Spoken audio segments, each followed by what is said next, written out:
And good evening, and welcome once again to another very, very special edition of the Shadow Gallery. I am, as always, your host, James Donnelly. And tonight we have a very special guest in a new segment, which may or may not be ongoing. We'll work that out later. And we will call this, for right now, Cat's Comics Corner. And so, without further ado, this is Cat. I don't know what to say. Oh. Hello.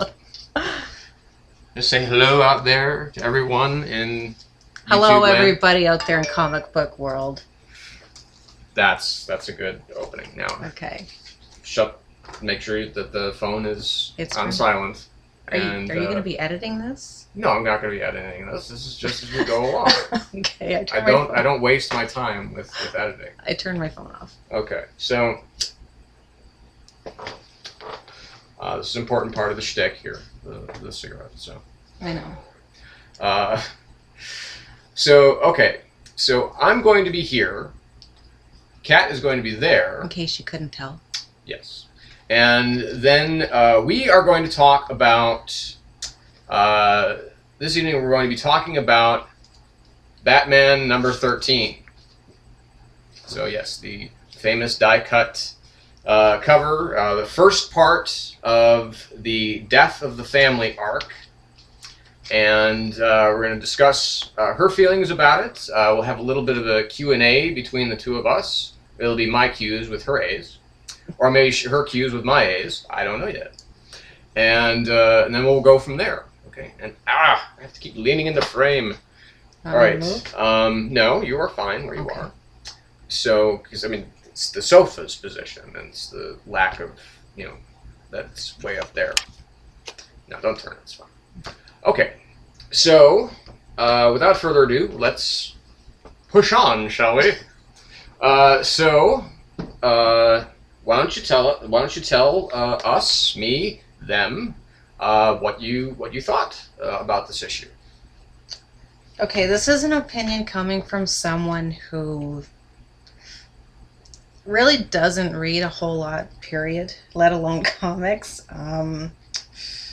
She's not illiterate. I'm not illiterate. I just don't read a lot of comic books.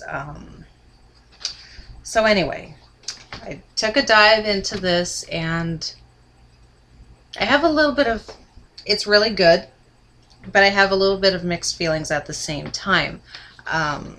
It starts out really good, really intriguing. You have Gordon. It's dark in here. Want me to add some more light? I can add some more. This is usually how I do it. I do not do it front lit. I do it back lit. Ooh, that's bright. That's okay. But it starts out intriguing. There's something going on. You have some discussions in typical rainy, gloomy weather. There's Rainy, gloomy Gotham City. rainy, gloomy Gotham City. Say that 3 times fast. Rainy, gloomy Gotham City. Rainy, gloomy Gotham City. Rainy, gloomy Gotham. But it starts out intriguingly enough, a little, in my opinion, maybe a little noir-ish.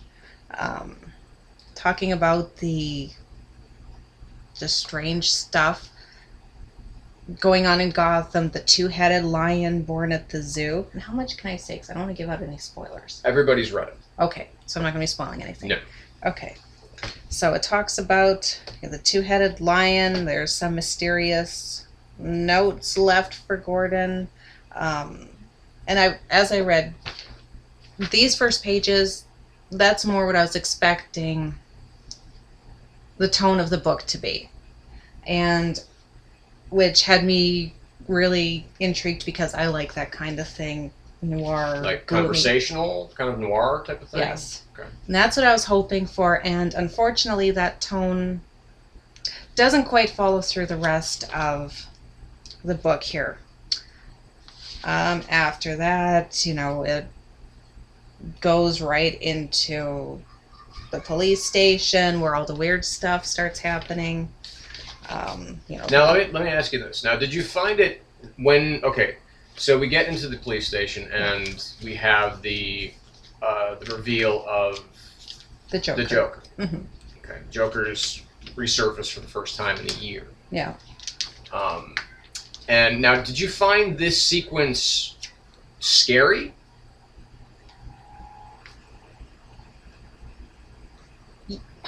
Not scary's not the right. That's scary. Not like boo scary, but just like creepy. Yes, creepy. I was creeped out because the lights go out and all they're doing is talking about a counterfeit bill, and then all of a sudden it just gets dark and you're not sure what's going on at first. So yes, it is creepy. I liked that part. That part was well done, I thought. And then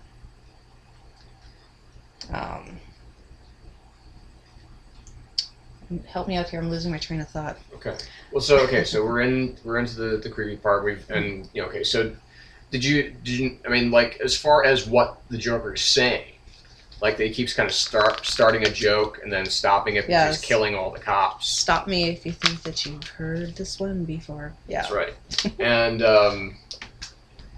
but then he's talking about hiding. That he says he's been hiding under Gordon's bed, like listening to him, and because he's all of the cigarettes are hidden from him because he's trying to quit and everything like that. So I mean, but when he talks about that, and then we finally have, boom, we have the man.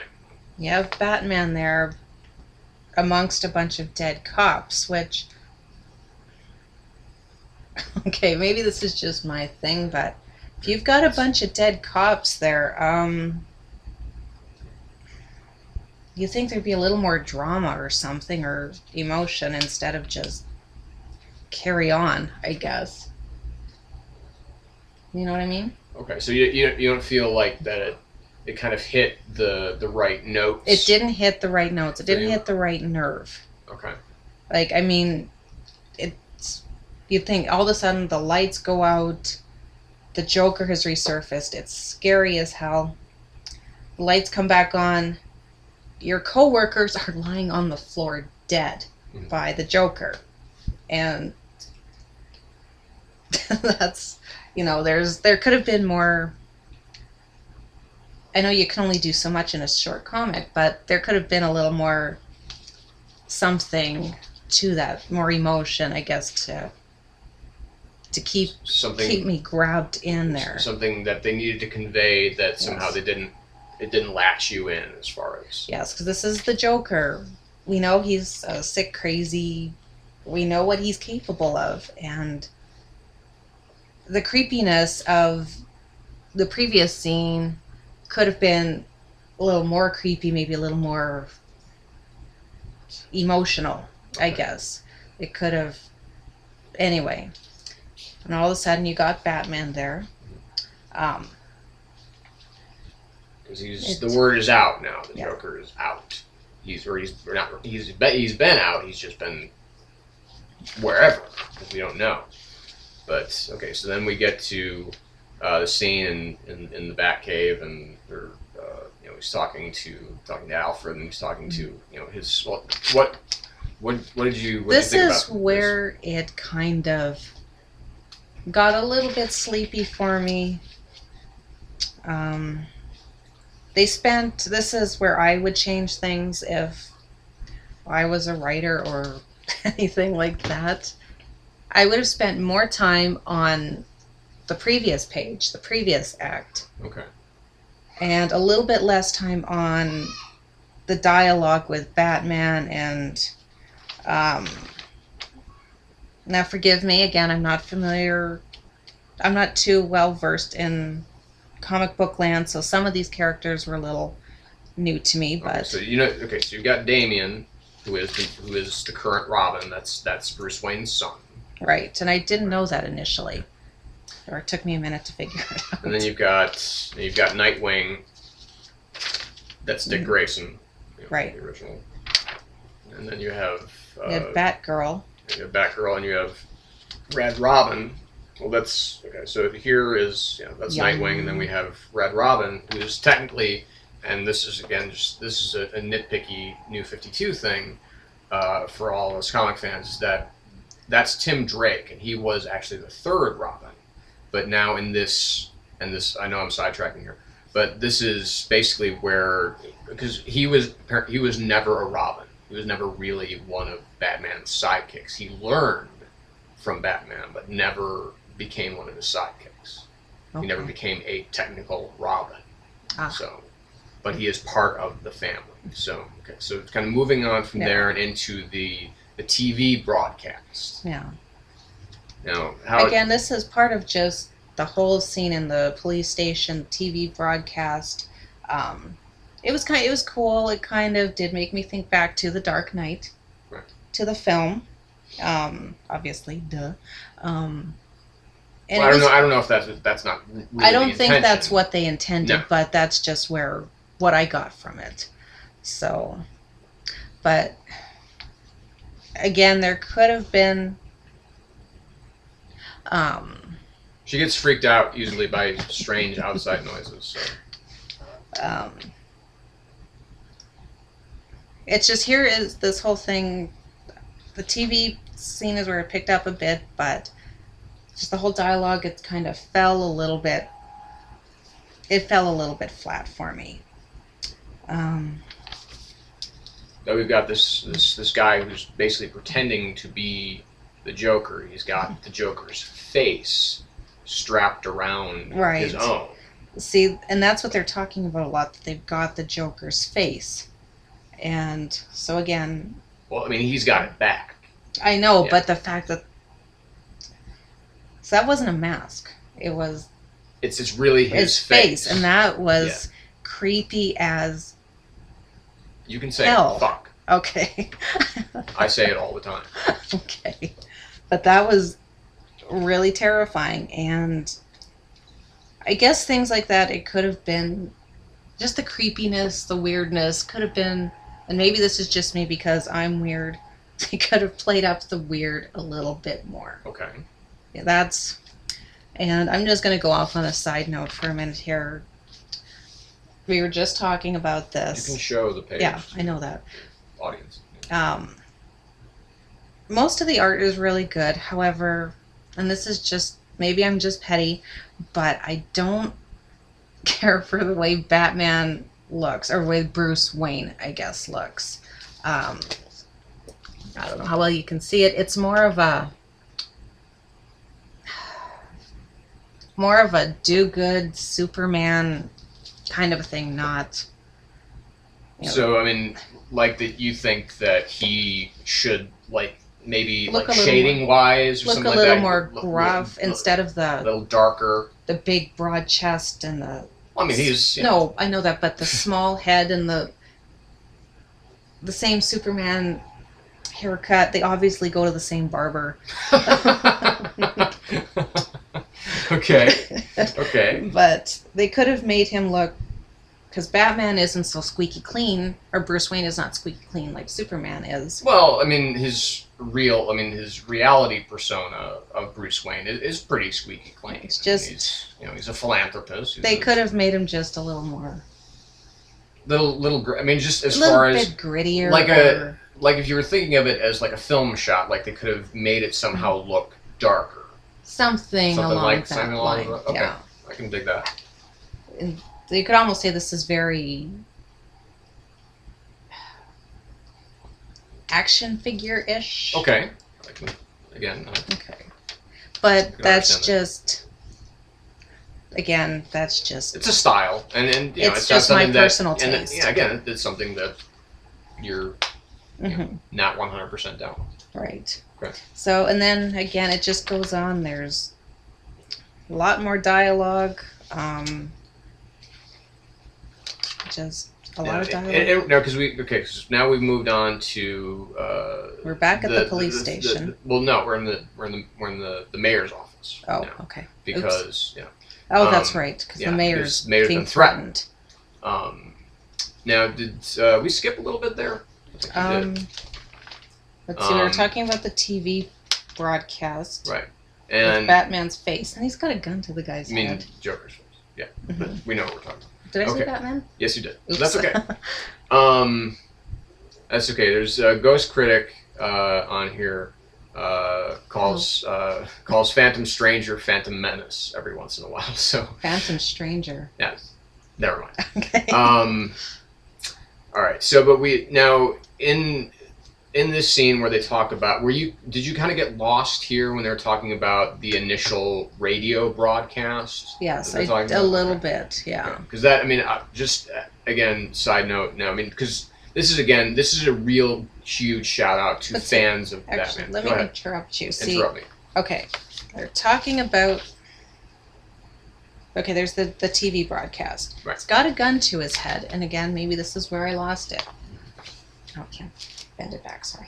Yeah, please don't. You know, there's this frame, bang. Right. So I'm assuming the guy in the TV broadcast just had his brains blown off. Yeah.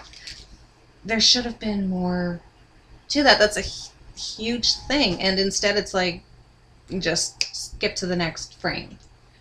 There could have been. Okay, so it's a momentum thing. Yes. You feel like they could have slowed down, maybe kind of had a little bit, kind of a more like emotional reaction to what they've just seen. Yes. But also, I mean, just understanding that, I mean, this is something, unfortunately, that these guys have seen probably 100 times before. And I understand that, but even just for the sake of the reader, then, you know, to give it more.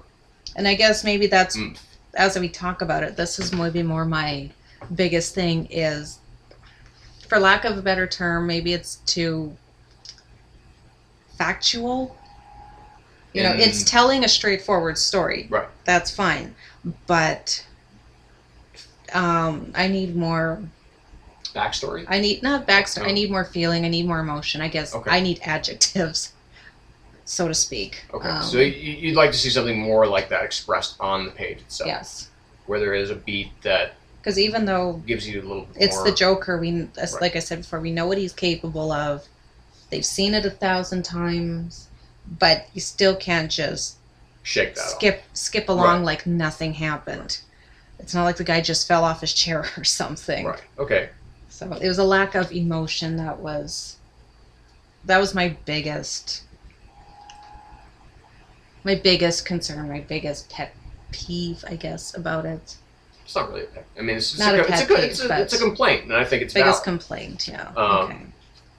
So, but yeah, I mean, the whole kind of Claridge thing, where this is son of Henry Claridge, because this, I mean, like I said, this is big. This is big, and this is kind of why I wanted to talk about this issue in specific, is because this is, a lot of this issue is a huge shout out to Batman fans, people who are really engrossed in the mythology of Batman, because a lot of this goes all the way back to like the whole Claridge stuff goes all the way back to Batman #1 in 1940.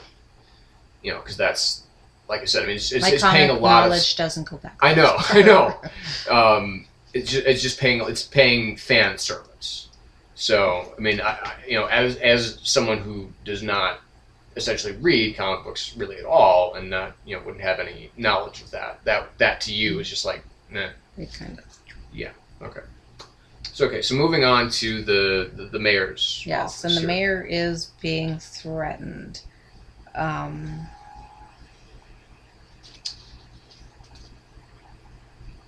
we've got Batman. I'm assuming he's hiding in the elevator shaft. Am I right? Well, he's on top of an elevator, so I'm hoping that it's an elevator shaft. You know what I mean. Yes, I know what you mean. Shut up. But now, okay, so one of the things, did you enjoy the moment where you see him being a detective? In which part? Where he's kind of looking at, he's kind of looking at, if you go back to the previous page there, he's kind of looking at the heart rate and everything like that of the mayor, and he's got all of these kind of holographic screens around him. He's kind of monitoring everything that's going on. So I mean, it's very much him still trying to be as proactive as possible, and someone like the Joker, but in a kind of passive, observing way, as opposed to just kind of breaking down doors and being kind of being Ninja Batman. Yeah. Okay.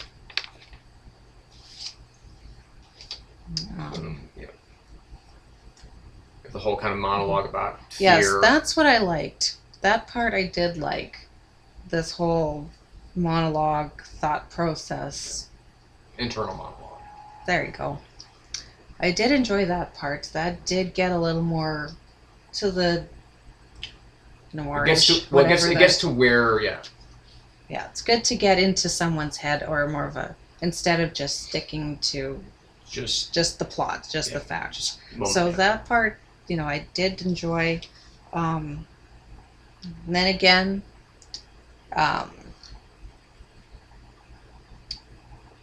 we've got shit happening again. We've got the where it's all of a sudden, he notices it's not the mayor that's so much the target necessarily, that is everybody else who's around him is all of a sudden, these cops are dying.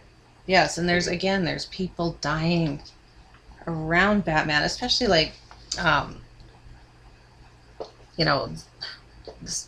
it's not mirrored. It freaks me out. You got a scene like this. You got, I don't know how well you can see it. Those two at the bottom. I mean, people are dying. Batman's holding a dying man, and it's pretty freaky. But again, and then the next page, you got more dead people, more dead bodies.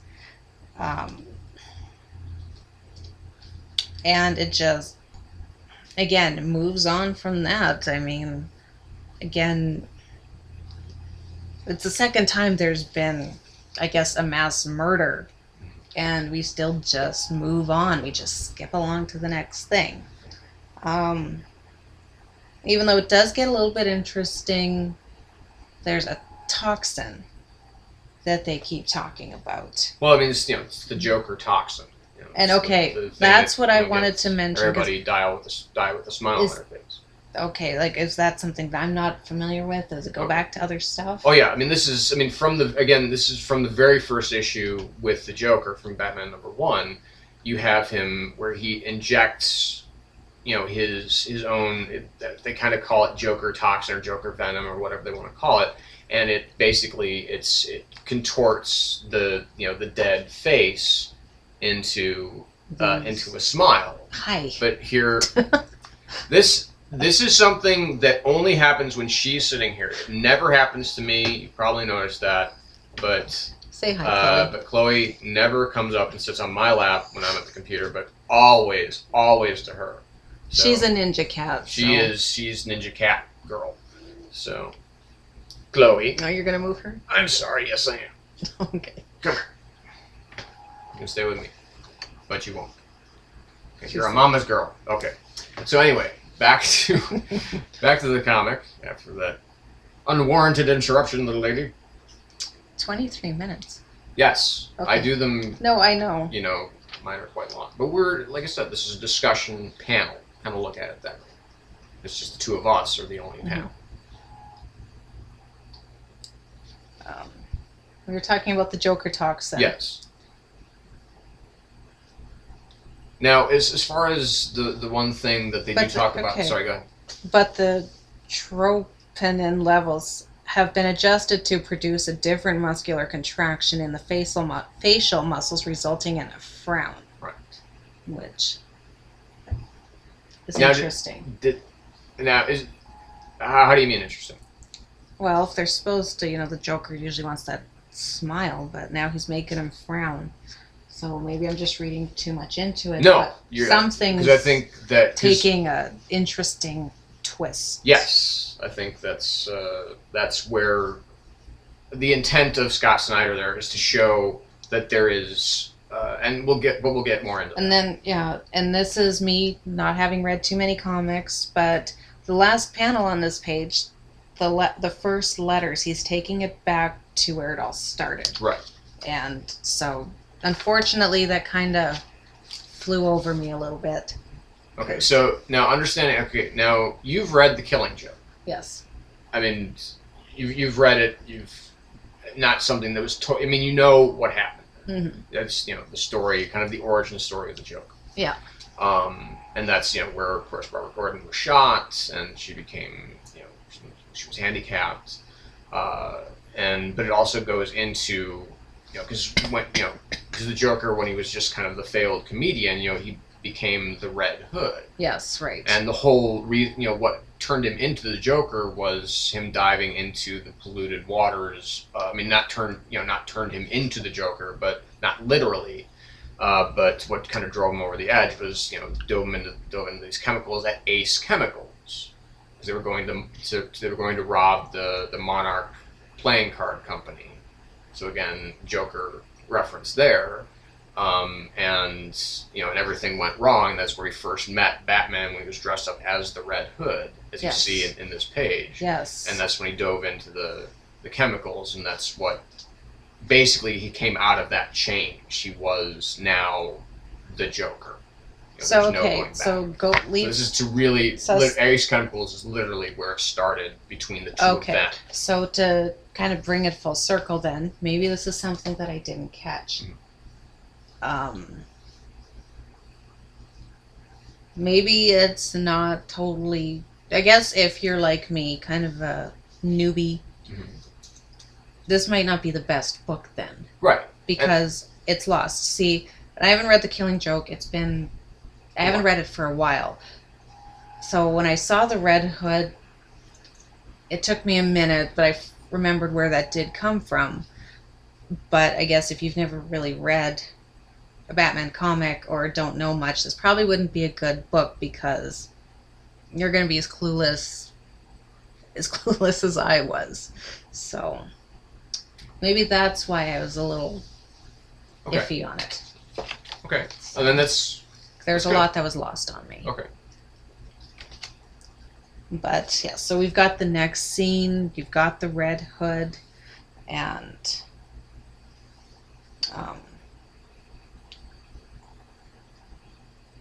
train's leaving the station here. You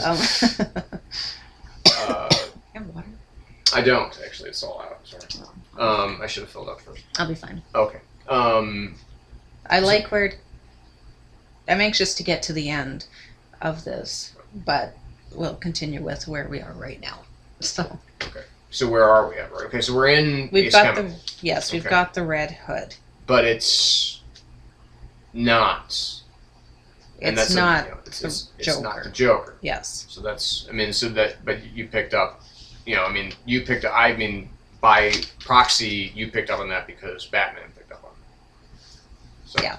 It's kind of, I kind of overthought that one. Anyway, go ahead. No, you go ahead. I've got to get the train back on the tracks here. Okay.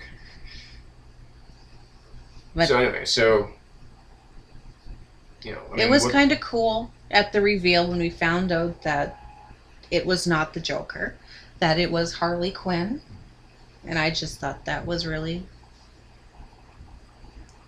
I thought that was just kind of neat. But it's...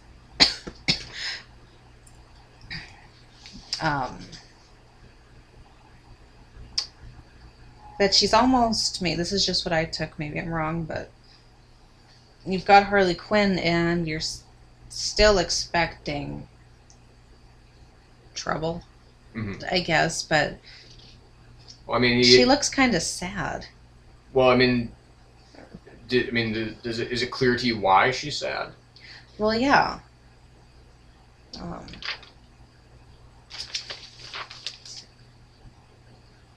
What kind of clued you into that, I guess? Well, he's not the same. He's not Mr. J anymore.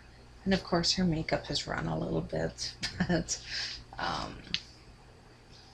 so he's not the same. He's not J anymore. And this is just where my head went. This was before I got to the end of it. Did she do this on purpose? Obviously, well, she did, but is she... to get Batman, is she trying to gain his sympathies? Is this genuine? Is it a ploy? The Joker, Harley Quinn, you can't trust at all. But so that's just where my head was at with this, in this first page, I guess.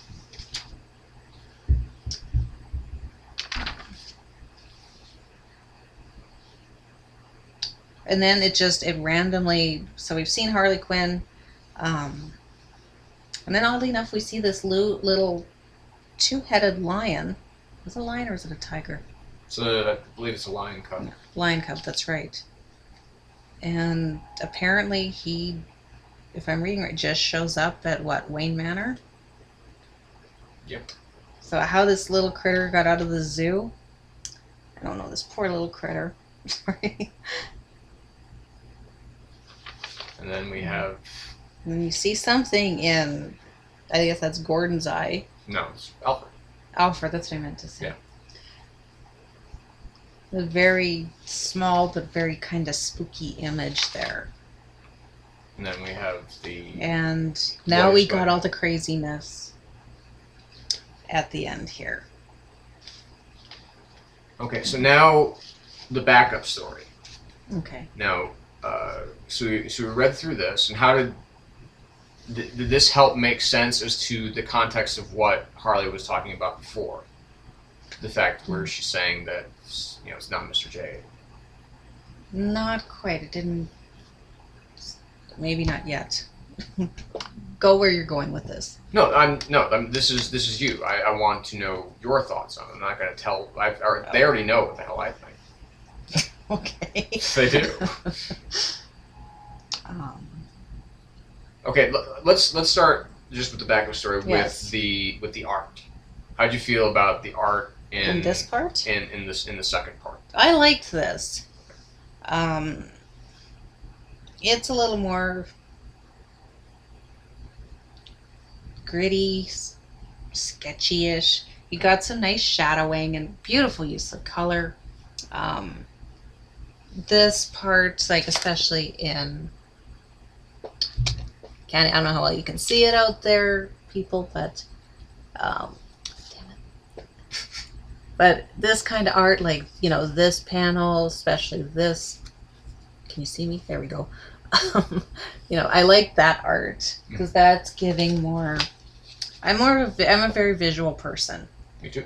And so it's just that art. It got a little darker, so it did help convey more of a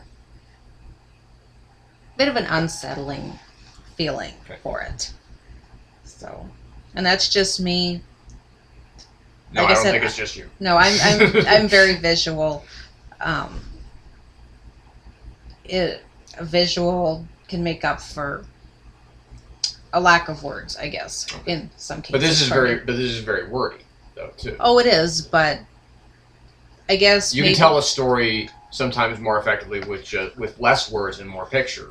Well, yeah, kind of. If you flip back to the beginning where I said it was too much dialogue, right? Okay. You know, this is still a lot of dialogue, but this conveys a little more creepiness just because of the creepier art here, I guess. So anyway, that's just me getting sidetracked. No, that's the track I was asking you about. So it's not side. Okay. We're on track. Okay. So it's taken a little more of a creepy turn, and especially here is where it does get a little weird. There's Harley Quinn standing there, and she's talking to the Joker, and you just see his gross, scary teeth in one little frame, which is freaky, but you still really don't see his face, so that does creep me out. And she's talking to him, and she's, you know, what do you want me to do? And again, she looks kind of not scared isn't quite the right word. There is a bit of a unsettled, maybe? Unsettled, a little bit of sadness, something like that. You know, and she's just standing there, what do you want me to do? And then he says, take off your clothes, and she just does it, just because I guess he asked her to. And it's getting... Let me ask you this. Are you familiar at all with the character of Harley Quinn? Not much, just very little. Well, I mean, it's basically just, if this helps it put it into better context, she was, her real name is, again, and this is the goofiest name, I think, in all of comic bookdom, but her real name is Harleen Quinzel. That's right, yes. And she was a psychiatrist at Arkham. She's the Joker's psychiatrist. Who became obsessed and in love with him. Right. So. That much I actually knew. Okay. I just needed a refresher. Okay. But so she takes her clothes off. She puts this outfit on, kind of a man's outfit, I guess, a suit and, you know, shirt, blazer. And that's where it, after that, she's got this outfit on, and this is where it does get really creepy. First off, you can see it. You know, that's just a horrifying image. You know, after that, he comes up, he's got the razor blade at her face, and, you know, again, not quite, almost, you know, it's even creepier in The Dark Knight, where you want to know how I got these smiles and how I got this smile. Scars. Damn it. It's okay. I'm It's okay. I've seen it many more times than you have. So I know. It's okay. Well, now he got these scars, and he's got the knife, and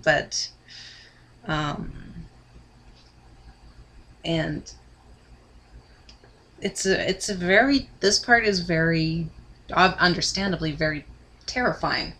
I mean, he's got the knife, and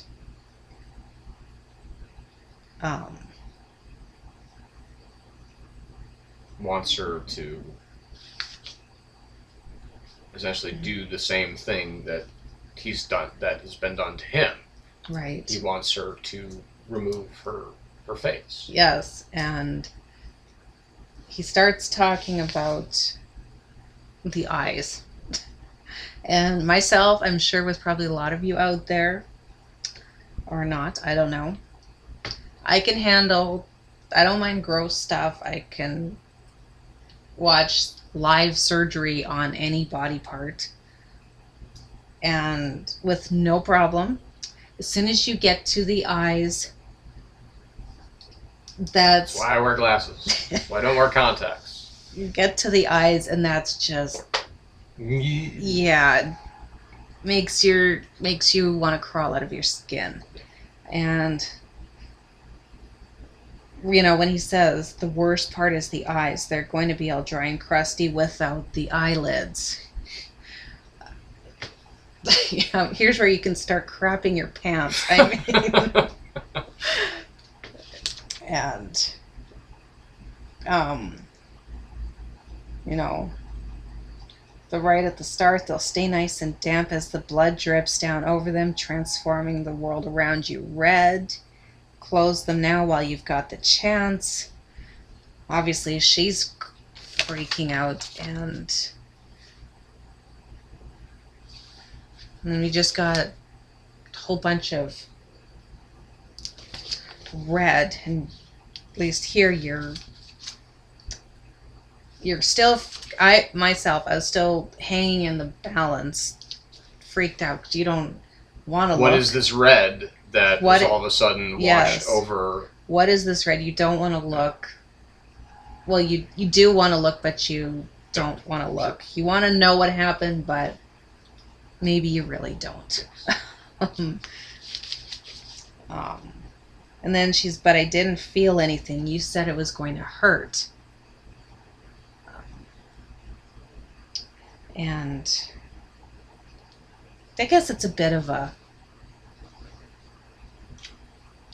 you know, at the final, it's a bit of a mind fuck, I guess. Well, that's, yeah. You've got the end, you've got someone in the red, you got the red hood there. Right. And she's got the red hood on. Mr. J, are you still out there? And we're done. So that is a really good ending. My only complaint, I wish this was a trade so I could read the whole thing. But it's like watching The Walking Dead, my favorite show. And just as it's true, it's like something like The Walking Dead or any type of serialized show like that. Serialized. It starts out really good. It kind of lulls for a bit. Right. And then the end is coming and you're just dragged right in. So you're hooked for next week. Well, well, and that's, I mean, it's the nature of serialized drama is that you have to have, something that will keep. You have to have a hook that keeps the reader coming back. He didn't get out of the cock-a-doodie car. That's right. There we go. Serials. But so okay. Like I said, So all in all, I don't really read comics, but would you read the next part of those? That's what I was just getting to. Okay. I'll sit up. Okay. But yeah, so I am really looking forward to reading the next issue. If for nothing else, I just want to know what happened to Harley Quinn. Maybe I don't want to know. Maybe I don't want to see her with the hood off. Well, we did though. I mean, understanding that the B story it takes place before any of the events in this issue. So I mean, when we see Harley as the Red Hood in Ace Chemicals, that's where she is now. So the whole backstory the whole B story takes place before the events of this comic. Oh. So that didn't make that wasn't clear. Not to me. Okay. Maybe I need to sit down and reread it a little more thoroughly. But again, okay. So but anyway, but yeah, Harley she's well, not fine, but I mean, she's her face isn't cut up or anything like that. It was just again it was a huge mind fuck. I mean, because that's the nature of the relationship. This scene here, or I mean, but in if you go back to the A story where we see her, and you were saying before that she kind of has maybe tears in her eyes and stuff like that. She said that he's not Mr. J anymore because this treatment of her by him. I mean, they have a very almost S&M type of relationship where he is the sadist and she is the masochist to him. Yeah. And this is like far. It's like this is so far beyond what they've played before with their relationship. That's part of I think what is being conveyed here. So, did you get a sense of that? I mean, any history there? I mean, honestly, like I said, that's... Honestly, I did not. Okay. If you hadn't mentioned it, I wouldn't have even thought about it. So, but to find out more about what the Joker's real plans are and what conceivably... Because this, also understand this is called Death of the Family. So, we're essentially... It's kind of teasing that there is because we had the Death in the Family Batman arc from the 80s where Jason Todd, the second Robin, was killed by the Joker. Okay. So that was what it was called Death in the Family. So now this is called Death of the Family. And, because they call it the Bat Family, because you have Batman, you have Robin, you have Nightwing, you have Batgirl, you have, the Red Hood, and not this... that's a whole different story. It's okay. We don't need to. But so with that in mind, is that do you think that there's going to be more?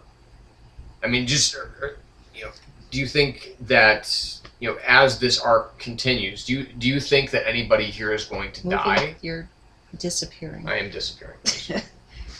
Anyone's going to die? Because could be a pretty strong argument made for the very end there of the A story being that because we're seeing Alfred getting attacked by the Joker, so I mean we may have a pretty early loss here. Of course, I mean that would be I don't think that Snyder would Scott Snyder would do that. As a writer, I don't think that he would kill off Alfred. You can't kill Alfred. I mean, there's no one. That's the whole thing. There's no one that's inviolate. In comic books, there's no one that can or cannot be killed because we've seen it all happen before. We've seen Batman die, quote unquote die. We've seen Superman quote unquote die. I was gonna say there was that whole. Yeah. I don't know if this is Marvel or this is DC. Didn't they kill off a whole bunch of characters last year or something, like Nighthawk or something? No, not really. Yeah, there was a whole The other unit. That is Green Lantern, maybe. You mean Earth 2? No, some other. Oh God, I know what I'm talking about. I just can't remember what it was. It was some kind of like alternate universe. Yeah, this Flashpoint. Probably you're talking about, where it's like, you know, everything changed, and like a lot of these heroes were never born, stuff like that. You mean that? Yeah, or, I think so. And they just kind of Well, surprisingly killed off a lot of characters. I think. Well, that happens like every They brought a lot of 2 them years back, though. Yeah. Well, yeah, that's that happens every couple of years here with the major comic book labels. But I mean, so as in kind of summation. So you're looking forward to the next issue. Yes, I am. How would you grade this issue on a scale of 1 to 5? And you can use half points as well. 1 being the worst, or 0 being the worst, and 5 being the best. I'd have to give it a 3, maybe 3.5. Partly, maybe it would have gone a little higher had I known a little bit more about. Right. Okay. So this. That's it. A lot of it, unfortunately, was lost on me because I don't know a whole lot of stuff about comics. But again, it loses points because in the beginning, like, not in the beginning, towards the middle where it kind of lulled for a while, or in the second act, where there was, again, in my thing, the lack of emotion. Mm-hmm. There were certain things they could hit. They could have hit little more beats. They could have hit a nerve, I guess, so to speak. Maybe that's not the right. Now again, this is a 32-page comic. Yeah. Do you think that maybe it would be better serviced by having the entire book, all 32 pages, dedicated to the A story? So maybe that more of that could come out? Maybe. Yeah. Okay. But like there could have been more, like the first act is good. You got Gordon and what's his name? Harvey. Bullock. Yeah. Harvey Bullock.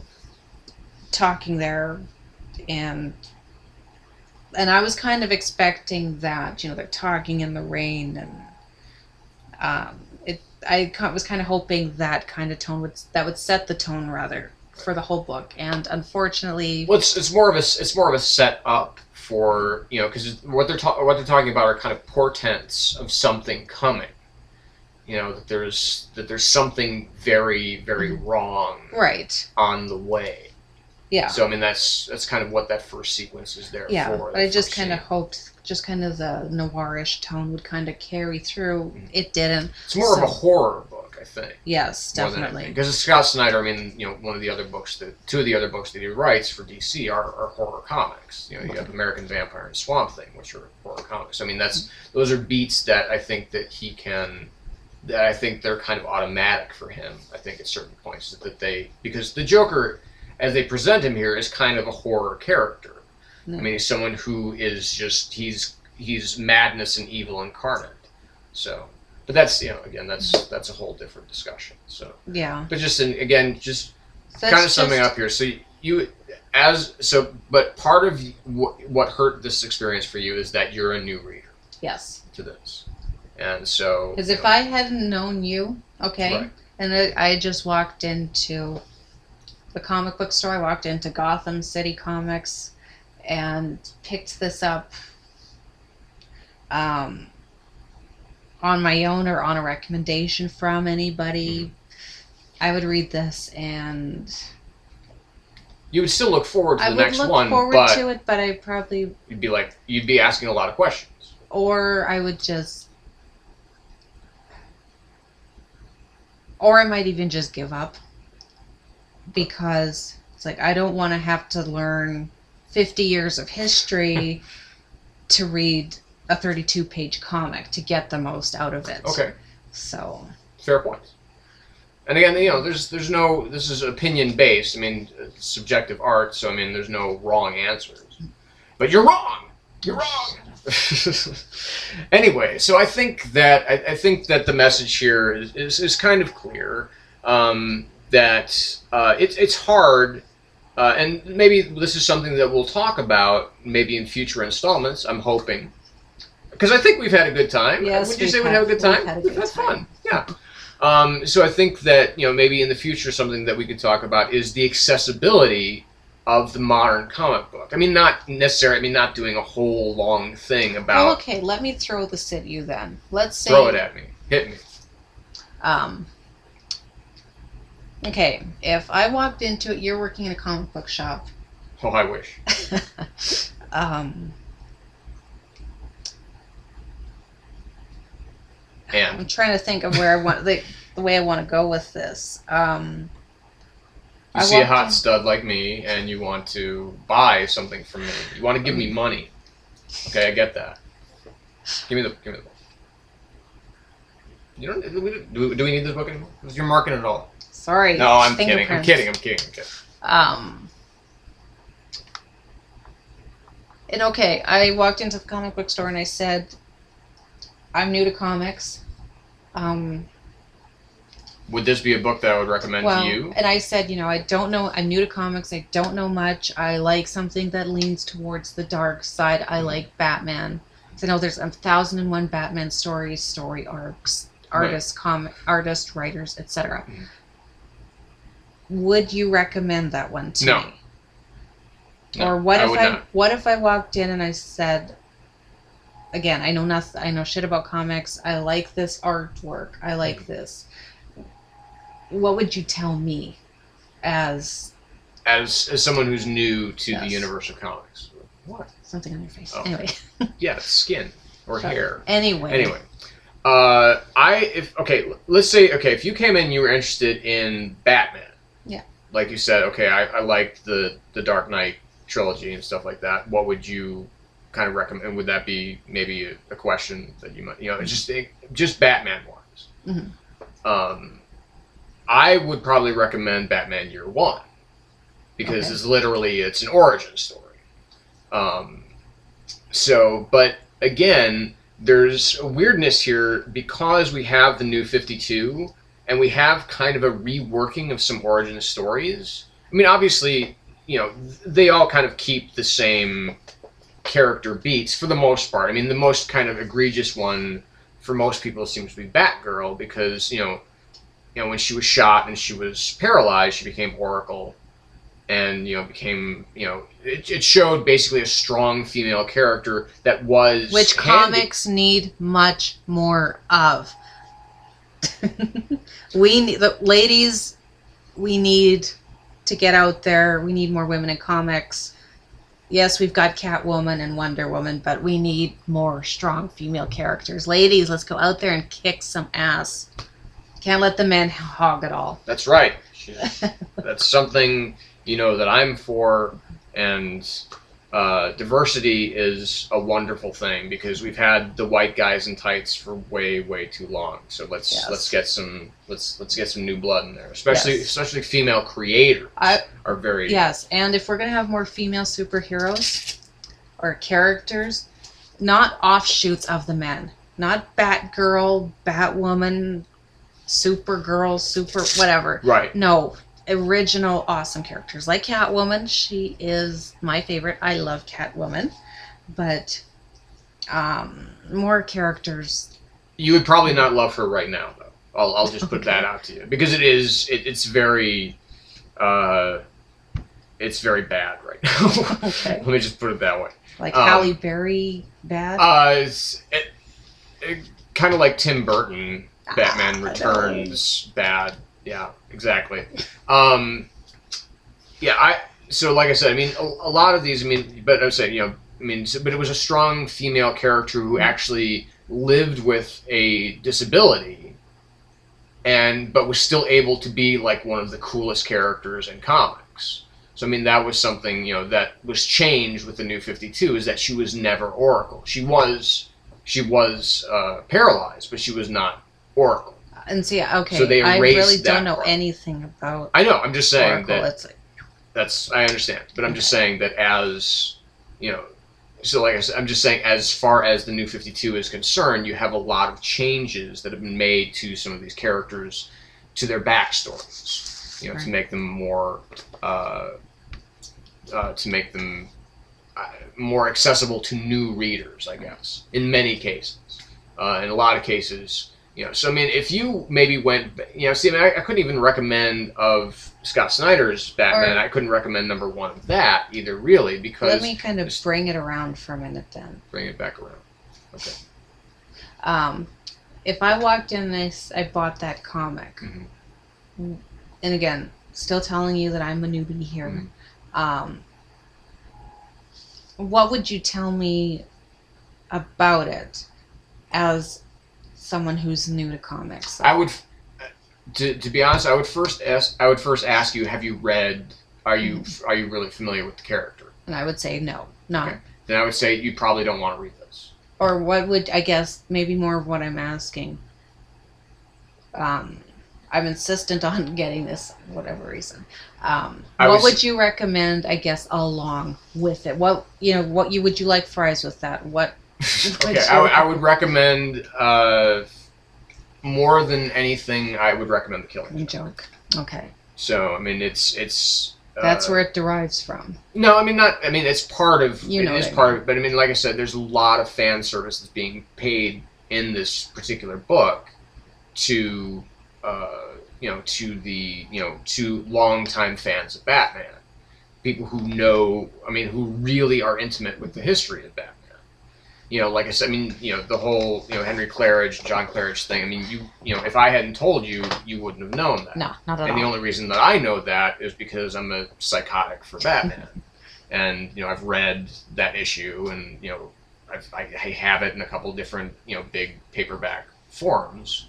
It's the only way I've read it. But what I'm saying is that basically, that's not a huge thing, but it is, like I said, it's more of a shout out to longtime fans, people who are really deeply in. But I would say, The Killing Joke is going to be, if you were to read the whole thing as a whole, I would say you got to get The Killing Joke, and you probably have to get Death of the Family, the trade where Jason Todd dies, because this is all going to play into how this, assuming, plays out. So I think that's probably a good place to wrap it up, because we're closing in on an hour here, and we've talked about one book. So I gotta eat pizza. Yes, and pizza time. So so next on a random topic, where do we go? That's what I'm reading next. But this is kind of Pixie's greatest band. God, okay, greatest band ever. Yeah, I did on my most recent one. I did point this out to my watchers. Song or comics inspired by Pixies, like I said, greatest band, one of the greatest bands ever. And one of those writers is Josh Fialkov. And who's he? He's the writer of I, Vampire, and many other things. Oh, I, Vampire. Okay. And that's, I have the first trade of that. I know. Because you said you want to read, maybe things in trade, and we talked about that. So maybe that's a project for, not too long in the future. But, if you want to talk about, because this honestly is not going to have, I don't even know if this is just local, because this is very fiercely independent as far as this comic is concerned. And that's awesome. So, and that's great. Independent but, is this awesome. is, Spaz Dog Press. So, I've never heard of this before. I don't know even where this printer is located. I'd like to find out more about them. I'd like to read this book, too, but you've had it, so I haven't been able to look at it. But, it does have, the contributors and so on and so forth. Because this idea of comic books based, this is just a side note, I guess, before we wrap it up. Comic books based on songs by bands is cool. There was one like that based on Smith songs, which wasn't perfect, but it had some really cool stuff. Yeah. So that's the kind of comics I'm drawn to. But I am definitely looking forward to the next issue. She's the indie to my mainstream. I'm a hipster. No, you're not totally a hipster. She's not totally a hipster. She's kind of a hipster. She's the chocolate to my peanut butter, or the peanut butter to my chocolate, whichever you prefer. So, thank you for doing this. Did it. Yes, she's finally come on board, at least for now. I'll probably do some more in the future. Drag her kicking and screaming back, and we'll talk about some more comic books next time. But For those of you who are new here, please feel free to subscribe. You can catch just my solo stuff. You know, the Shadow Gallery, the new comics, bitches, are weekly. And for those of you who aren't new here, of course, welcome back. Thanks. Please don't forget to comment. Don't criticize, because this is my wife, and I'll come kick your ass. So yeah, we're done here. So thanks for watching. And it was is fun. there anything else you want to say to them while you have their undivided attention? It's been fun. I'm probably do some more. Maybe you'll see some more of me in the not so distant future. Look at this. I never paid too much attention to comics, and look what he's doing to me. He should be a cult. My secret evil plan is starting to work. Should be a cult leader. That a cult of comics, that would be something that I would read about. Okay, so that's it for Kat's Comics Corner. And I'm James Donnelly. This is Kat saying good night to you all. Take care. We'll see you next time. Bye-bye.